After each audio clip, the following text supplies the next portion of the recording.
to welcome you to our tour today. For those of you who don't know me very well, my name is Kelsey and I am originally from Chicago. And my husband and I moved to Valencia, Spain last February. We're loving it, it's beautiful, and I have been taking quite a few trips lately, so this is one of the beautiful places that I am so excited to bring you to. So let's go ahead and get started. Located on the eastern coast of Spain, Valencia is a vibrant city renowned for its rich history, stunning architecture, and cultural diversity. I've lived here with my husband since 2022, and we are having a wonderful time. Situated along the Turia River, it serves as the capital of the Valencian community. With a population of over 800,000, Valencia seamlessly blends modernity with centuries-old traditions, offering visitors a unique experience in its lively streets and historic landmarks. Fallas in Valencia is a vibrant and exhilarating festival that takes place annually in March, celebrating the arrival of spring with a riot of color, music, and spectacle. At the heart of Fallas are the intricate and towering sculptures known as fallas, which are meticulously crafted by local artisans and satirize contemporary events and personalities.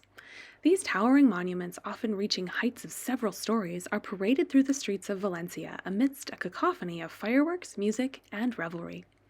The festival culminates on the night of March 19th, known as La Nit del Foc, the Night of Fire, with the spectacular burning of the fallas in a dazzling display of flames and pyrotechnics, symbolizing the cleansing and renewal of the city. Throughout Fallas, Valencians come together to celebrate their culture, heritage, and sense of community, making it one of the most beloved and iconic festivals in Spain. In this video, we will see many images and videos from the Fallas celebrations in Valencia of 2024. To learn more about Fallas, check out my Buy Me a Coffee tour on Fallas in the link below for specific information about Fallas and all of the images and videos that you see today. Until then, let's learn a little bit more about Spain in general. Enjoy the tour!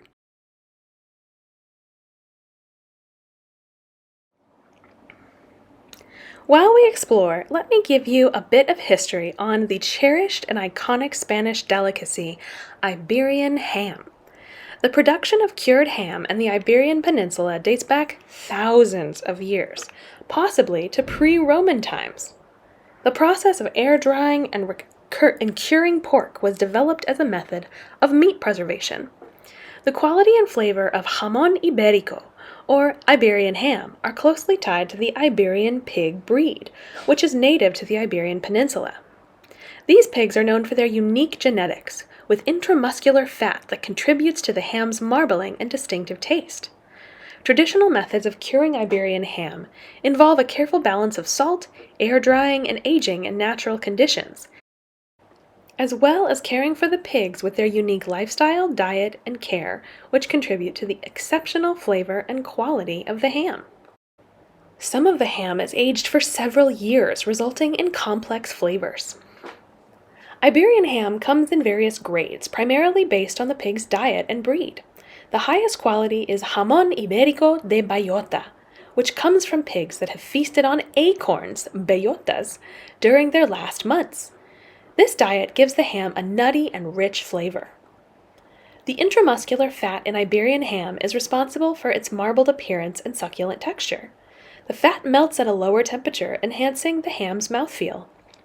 Spain has several regions known for producing exceptional Iberian ham. Some of the most famous include Puebla, Salamanca, and Dehesa de Extremadura. Iberian ham is deeply embedded in Spanish culture and cuisine. It is often enjoyed as a tapa, in sandwiches, or as a standalone delicacy. Special occasions and celebrations frequently feature jamón ibérico. Iberian ham has gained international acclaim for its unique taste and quality. It's a sought-after product in gourmet circles worldwide. Some varieties of Iberian ham have received PDO, or Protected Designation of Origin status, which certifies their origin and production methods, ensuring quality and authenticity. Iberian hams are often sold as whole legs, and they are an iconic sight in Spanish markets and restaurants. They require special ham holders and slicing techniques to enjoy properly. Beyond its consumption as a standalone dish, jamón ibérico is a versatile ingredient in Spanish cuisine, adding depth of flavor to dishes like paella, croquetas, and salads. Iberian ham is not just a food, it's a cultural treasure in Spain, celebrated for its artisanal products, unique flavors, and enduring significance in Spanish culinary traditions. And as an animal lover, I very much appreciate how well the pigs are treated at their early stages of life. Speaking of the pigs, let me tell you a little bit more. The treatment and diet of Iberian pigs are crucial factors in the production of high-quality jamón ibérico. These pigs are renowned for their unique lifestyle, diet, and care, which contribute to the exceptional flavor and quality of the ham. Iberian pigs are typically raised in extensive, free-range environments. They roam through old forests, pasture lands known as dehesas, which are abundant in southwestern Spain. And their free-range lifestyle allows for Iberian pigs to get plenty of exercise, which results in well-developed muscles and better marbling in the meat. The most highly prized jamón ibérico, known as jamón ibérico de bellota, comes from pigs that have a diet primarily based in acorns, or bellotas, during their final months before their life comes to an end, shall we say. The acorn-rich diet imparts a distinct nutty flavor to the ham. In addition to acorns, these pigs graze on grasses, herbs, and other vegetation found in the dehesa. This diverse diet also contributes to the complexity of flavors in the meat. Some Iberian pigs are fed a combination of grain and foraged vegetation. While not considered to be de bellota, these hams are still of high quality. The pigs are raised in a healthy and natural environment, which is essential for their overall well-being. Stress can negatively impact the quality of the meat, so efforts are made to ensure pigs live a stress-free life, full of acorns, peaches, peanuts. Sounds like a pretty good thing to me. Also, their age of the end comes later. Iberian pigs are typically slaughtered at a later age compared to other pig breeds, allowing them to develop the desired levels of intramuscular fat and flavor, not to mention living a somewhat full life. The treatment of Iberian pigs and their diets are key elements in the production of exceptional jamón ibérico. The combination of a natural, free-range lifestyle and a diet rich in acorns or a varied forage diet results in hams with unique and sought-after flavors, making them a prized delicacy in Spanish cuisine. Efforts are made to maintain these traditional and sustainable practices while adhering to modern standards and regulations. While we enjoy the beautiful views, let me tell you a little bit about Spanish ceramics. Ceramics in Spain have a rich history dating back to prehistoric times, but the peak of their production was during the Islamic and Moorish periods. Talavera de la Reina is renowned for its traditional blue and white ceramics, while Andalusia is known for its vibrant hand-painted pottery. During the Renaissance, the introduction of Italian techniques influenced Spanish ceramic art. In the 18th century, Valencia became a significant center for ceramic production. Today, contemporary Spanish ceramicists blend tradition with modern designs, contributing to a diverse and thriving ceramic culture. Spanish ceramic wall tiles, often referred to as azulejos, are a distinctive and traditional feature adorning the exteriors of houses in Spain. These decorative tiles showcase intricate designs, vibrant colors, and a unique artistic flair that reflects the rich cultural heritage of Spain. The use of ceramic tiles in Spain dates back centuries, with a strong influence from the Moorish and Islamic style of art. Over time, artisans developed their own distinct style, blending geometric patterns, floral motifs, and figurative elements. Spanish ceramic tiles often come in a wide array of designs, ranging from traditional patterns to more contemporary styles. Common motifs include latticework, arabesque, and representations of nature, capturing the essence of Spanish aesthetics. Traditionally, these tiles are crafted from clay and then glazed to achieve the desired colors and finish. The glazing process not only adds a glossy or matte appearance, but also enhances the durability and weather resistance of the tiles. Spanish tiles are known for their bold and vibrant color palette. Blues, yellows, greens, and whites are frequently used, creating a visually striking and cheerful effect on building facades. Azulejos are commonly used to decorate various architectural elements, including facades, stair risers, and fountains. They are integrated into the overall design of buildings, sometimes on the outside of houses, adding character and charm. Spanish ceramic tiles are not merely decorative. They hold cultural significance as well. They tell stories, reflect historical influences, and contribute to the unique identity of Spanish architecture. Apart from their aesthetic appeal, ceramic tiles serve practical purposes as well. They protect the buildings from the elements, providing a durable and long-lasting cladding material. The glazed surface also makes them easy to clean. Different regions in Spain may have their own distinct styles of ceramic tiles, influenced by local traditions, history, and climate. For example, Andalusian tiles, where it's so hot, might differ from those found in Catalonia, where it's a bit more temperate. While rooted in tradition, Spanish ceramic tiles continue to be used in modern architecture. Contemporary designers often blend traditional patterns with innovative concepts, creating a seamless integration of the old and the new. Spanish ceramic wall tiles are an integral part of the country's architectural identity, representing a fusion of historical influences and artistic expression. Their use extends beyond mere decoration, playing a role in storytelling and preserving cultural heritage. Aren't they beautiful?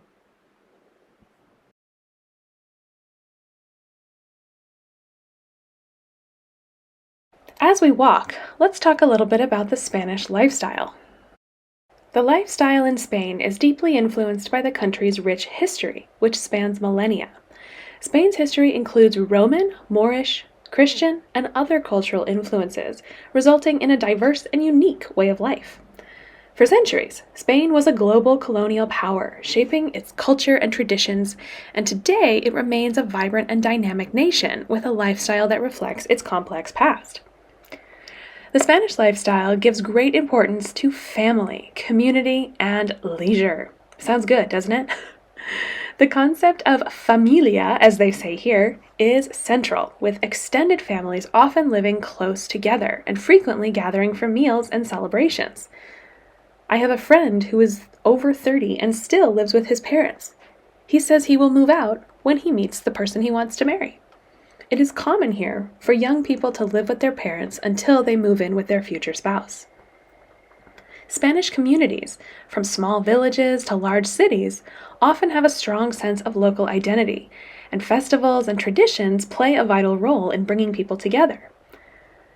Spain boasts a Mediterranean lifestyle, so this is known for its emphasis on leisure. So siesta culture, a strong work-life balance, a really nice quality of life. Spain's climate and geography contribute to this lifestyle, though, with many Spaniards enjoying outdoor activities like hiking, swimming, and outdoor dining. Most people here eat their meals outside on a daily basis. Statistics indicate that Spain has one of the highest life expectancies in the world, partly attributed to its Mediterranean diet and relaxed pace of life. Stress is a huge indicator, and here there's not a lot of it. The siesta tradition. As we spoke about, the siesta, which is the short afternoon nap, is a famous part of Spanish life. Many businesses close for a few hours in the afternoon to allow people to escape the heat and recharge, emphasizing this value of rest and relaxation. Spain is also renowned for its culinary culture, which goes beyond paella and tapas, although they are delicious. Each region has its own specialty dishes, such as Catalonia's seafood paella, Basque Country's pinchos, and Andalusia's gazpacho, the cold tomato soup. Spain is also known for its vibrant festivals and traditions, including La Tomatina, the world's largest tomato fight, Semana Santa, which is the Holy Week processions, and the running of the bulls in Pamplona. These various festivals are just part of Spain's vibrant but relaxed way of life. Late dining is also something of note. It's common for Spaniards to have dinner late into the evening, often well past 9 or 10 p.m. This allows for extended socializing and a leisurely approach to meals. Spain's favorable climate also encourages this outdoor lifestyle. Like we talked about, sidewalk cafes, park, and plazas are bustling with activity year-round, making it easy to enjoy the fresh air and sunshine while you have tapas or your evening meal with your family. Spaniards also have a strong sense of regional identity. This can be seen in their regional languages, the traditions, and the cuisines. Catalonia, the Basque Country, Galicia, and other regions have distinct cultures within Spain. Not to mention the language. The Spanish language is not just a means of communication, it's an integral part of the Spanish lifestyle. The importance of family and community is often reflected in the language's use of familiar and formal forms of address. The Spanish lifestyle is a harmonious blend of tradition and modernity, with a strong focus on family, community, and enjoying life's pleasures. Its rich cultural tapestry, diverse regional identities, and celebration of leisure and culinary delights make it a captivating and vibrant way of life. Should I mute it? Yeah. Oh! Yeah, yo no esperaba.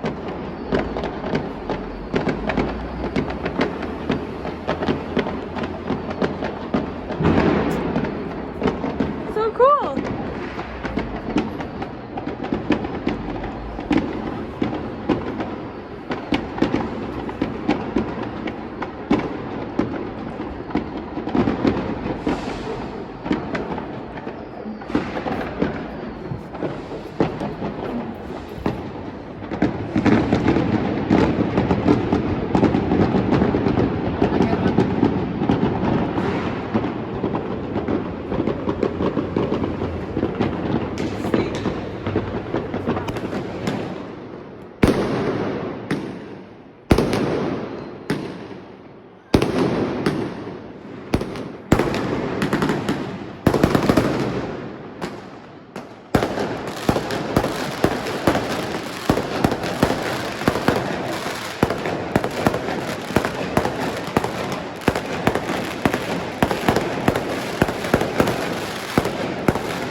Now, let me give you a little bit of background and history about the Moorish conquest here.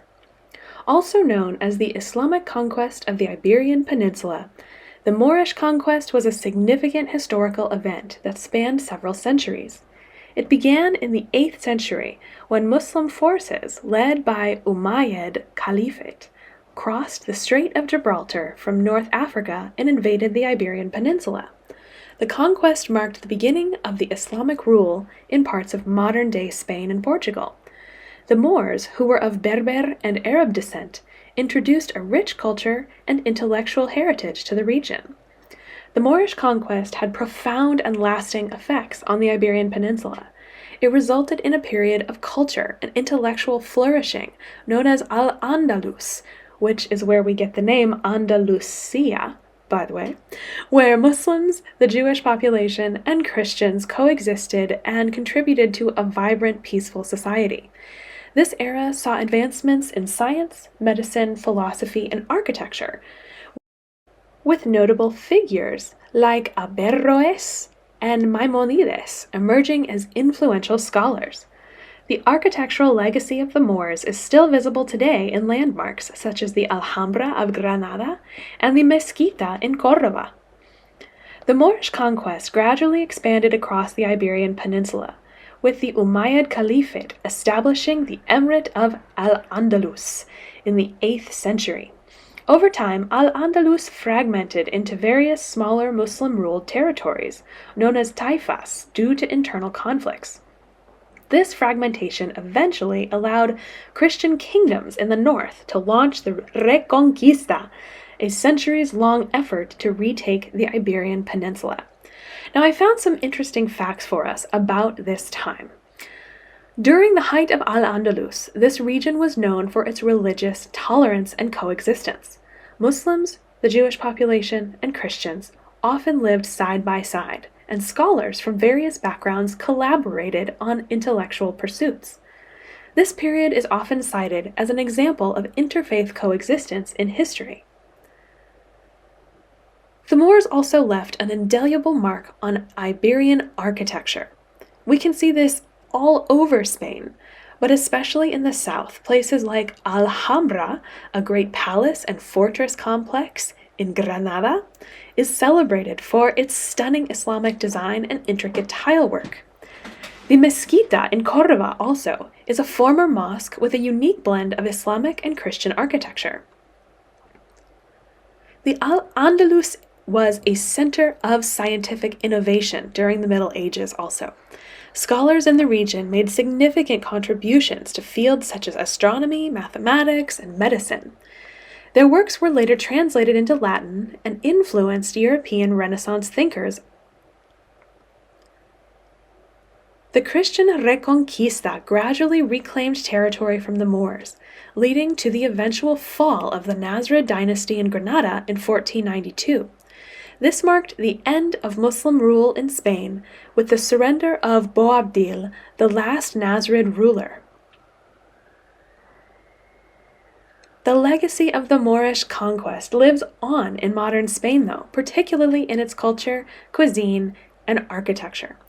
Moorish influences can be seen in traditional Spanish dishes such as paella and in the intricate tile work and arches of many historic buildings.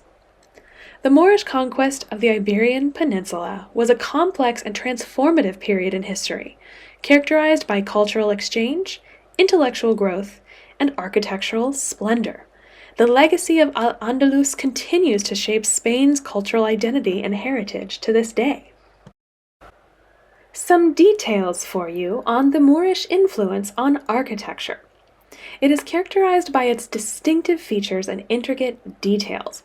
So first, the Moorish architecture is renowned for its intricate geometric patterns. We see this all over Spain. These patterns often feature interlocking designs, including stars, hexagons.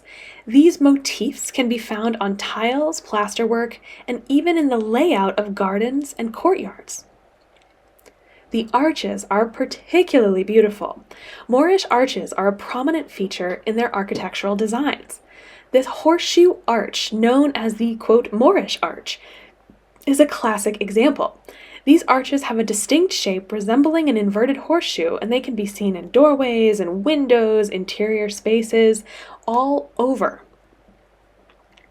Moorish architecture often incorporated the courtyards and the gardens as part of the integral elements of the design of the space also. These areas are typically adorned with fountains, reflecting pools and lush vegetation.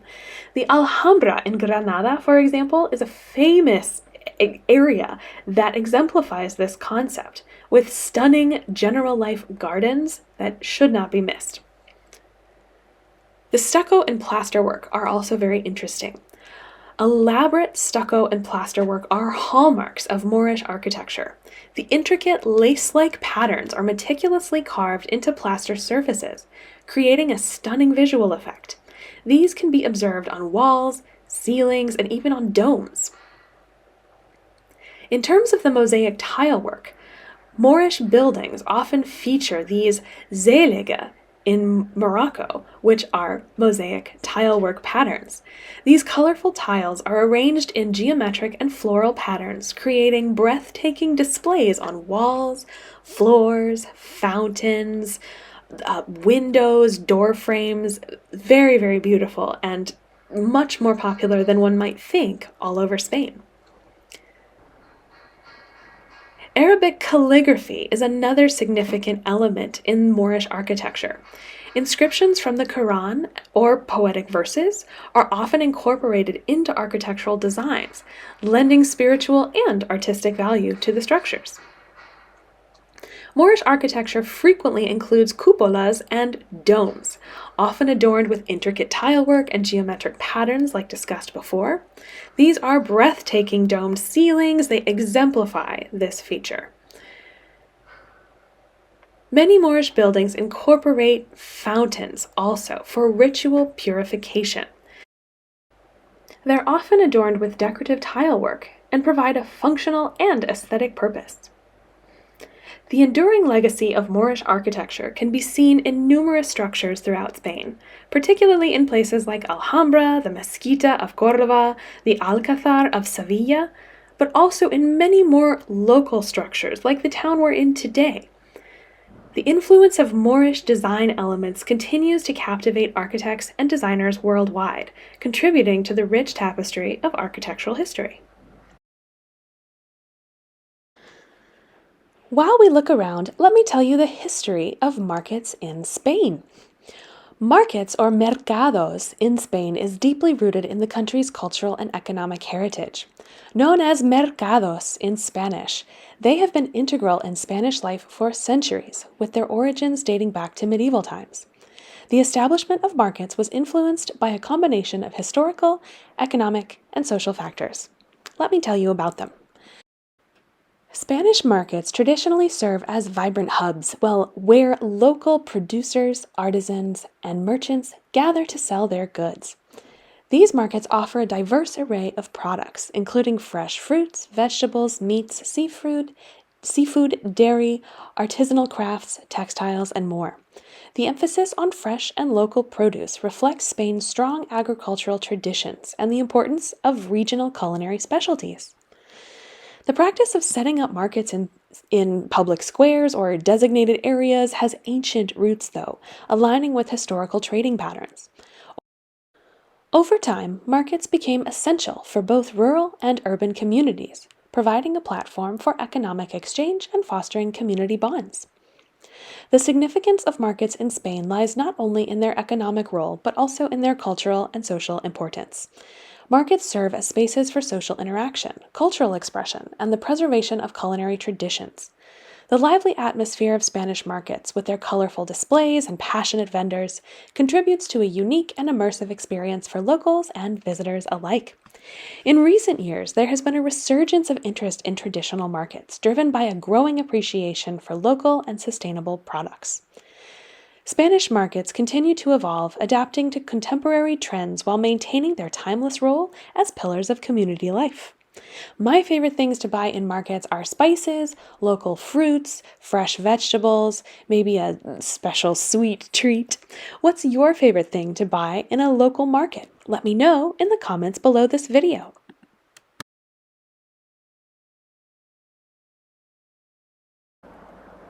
While we explore, let's talk about some fun facts about Spain. We'll explore these on a more in-depth basis soon. The siesta culture. Spain is known for its siesta tradition, where many businesses and shops close in the afternoon for a few hours to allow people to rest and escape the heat of the day. And in Spain, there is a lot of heat. The flamenco dance.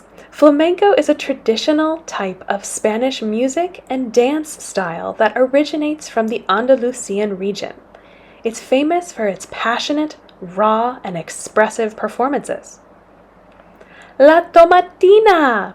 Some of you might have gone to the Tomatina festival with me, but let me tell you a little bit more about it.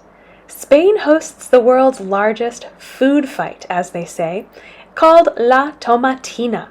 And as you can guess, participants are throwing tomatoes, hence the name, at each other in the small town off Valencia called Buñol. Bullfighting. Although controversial, bullfighting is a traditional Spanish spectacle, with the most famous events being held during the running of the bulls in Pamplona. Multiple languages. Spain has several official languages, including Spanish or Castilian, Catalan, Galician, and Basque. Catalan is spoken in Catalonia, while Basque is unique to the Basque country. Paella. Paella is a popular Spanish dish originating from the Valencian region. It typically includes rice, saffron, and a variety of ingredients. There's seafood, but there's also chicken and snails, or simply vegetables. A diverse geography. Spain has a diverse landscape, from beautiful beaches along the coastlines to the mountainous regions of the Pyrenees and the Sierra Nevada. It also has semi-arid deserts, like the Tabernas Desert. Famous artists. Spain has produced many renowned artists, including Pablo Picasso, Salvador Dalí, who made significant contributions to the world of art. La Sagrada Familia. As many of you know who came with me on our La Sagrada Familia tour, this famous basilica in Barcelona, designed by architect Antoni Gaudí, has been under construction since 1882, and it's still not even finished. It is an architectural masterpiece. The link to this tour can be found in the information below this video in case you'd like more information on this amazing cathedral. Tapas.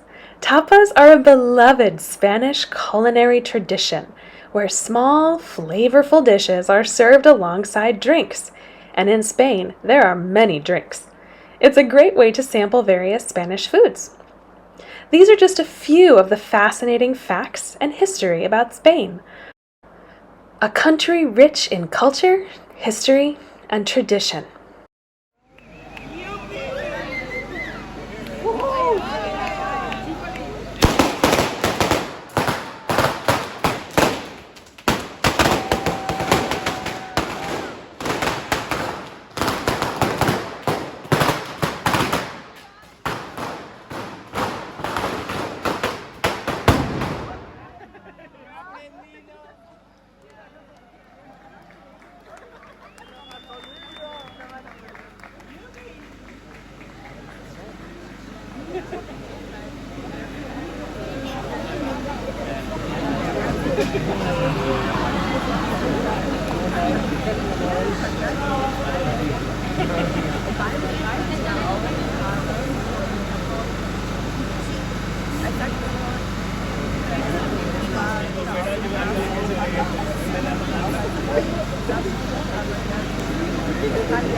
manchmal, also das Übrige habe ich halt auch noch nie wirklich erlebt, dass es jemand mal wirklich auch einfach ausgeht von allen manchmal.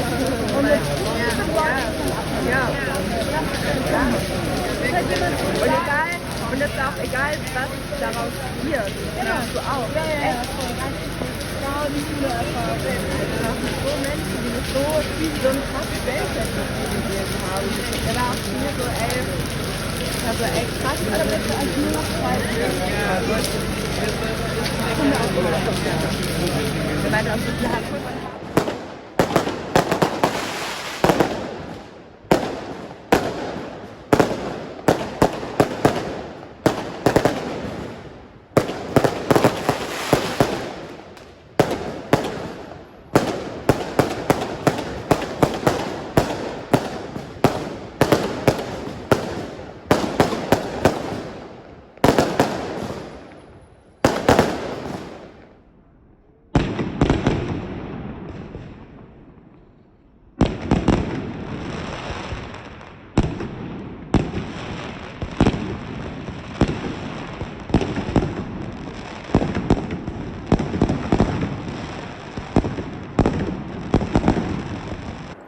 While we explore, let me tell you about some of the interesting laws that you might encounter in Spain. Some of them might not actively be enforced, but technically they still exist. It is illegal to drive in Spain while wearing flip-flops, or technically any footwear that doesn't provide proper grip and control. This is rarely enforced, especially in the summer months when flip-flops are popular, but it's still a law. No honking your horn. Honking your car horn in a residential area between 11 p.m. and 7 a.m. is prohibited unless it's an emergency. However, where I live in Valencia, you are fined upwards of 80 euros if you use your horn at all, any time of day, unless it is a provable emergency. No kissing in train stations. In some train stations, public displays of affection, including giving your person a smooch, are discouraged and even prohibited. This is to ensure the smooth flow of passengers. In some regions, women participating in traditional parades are not allowed to wear high heels. Are they worried about their feet? No. It is because technically high heels could damage these hundreds, thousands of years old streets. It is to protect the public property. In order to preserve the cleanliness and beauty of public spaces, technically it is illegal to eat and drink in certain squares. This not only keeps the cleanliness under control, but it also does not attract as many pigeons as the number that could be attracted to a lot of tourists eating and dropping sandwiches and spreading popcorn. You get the idea. No eating in some public places in Spain. And if you do, at least be clean about it. In coastal cities, there is no feeding of the birds, especially on the beach. This is discouraged, but in many places prohibited by law in order to reduce the presence of these birds who are starting to rely on human food for their sustenance. Silence on public transportation. Many Spanish cities have rules against loud music or loud phone conversations without headphones on public transportation in order to maintain a peaceful environment. Now, I have to say, this is one of those laws that I don't think is very strictly enforced, but not by the demographic you might think. Younger folks normally do have headphones on.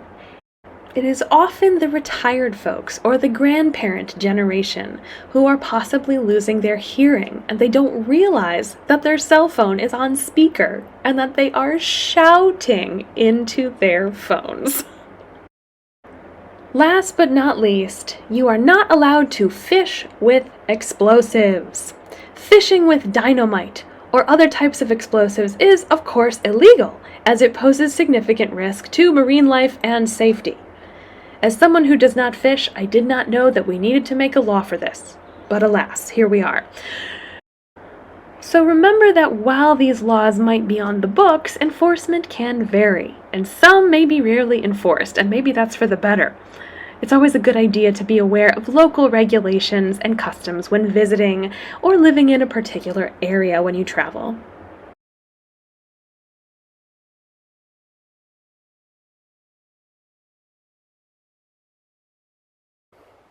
Now, Spain is so hot. Some places get over 120 degrees Fahrenheit, or around 45 to 50 degrees Celsius in the summers, and 300 to 320 days of sunshine per year. It is really hot in Spain. Doesn't it make you want to just rip your clothes off and sit under a fan? Well, you're not the only one. Nudity in Spain, like many other parts of the world, has a complex history and cultural significance here, especially in the legal context. But nudity in Spain dates back to ancient times. The influence of the Roman Empire introduced a culture of communal baths and public nudity. With the spread of Christianity, however, nudity came to be associated with a sin and was discouraged. During the Inquisition and the subsequent conservatism of the Franco era, public nudity was heavily censored and frowned upon. Yet, Spain's climate, with its sunny beaches, has always encouraged a relaxed attitude toward clothing, especially in the coastal regions. Now, mind you, you're not going to walk around and see people going to the supermarket nude. Although actually there was one guy in Barcelona who did that and almost got arrested 4 times, but he wasn't acting in an inappropriate manner. He just simply only wanted to wear shoes and a fanny pack. Why the fanny pack? Well, he needed some place to put his wallet.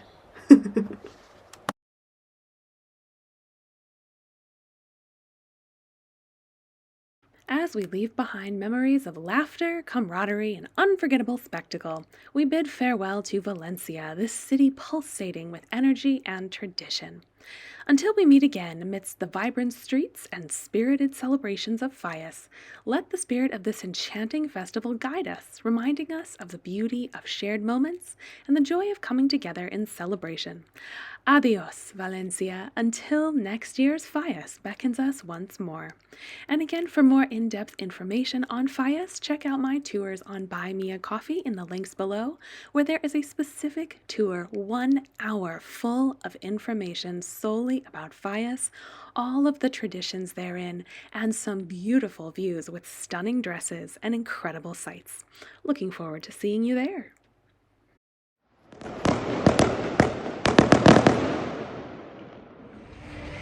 Thank you all so much for coming. Thank you for your donations, for your tips, for your PayPals. And as always, thank you for being a part of my traveling family. I look forward to seeing you soon. Bye, everyone. Don't forget to follow and like this video for more with me, Explore with Kelsey.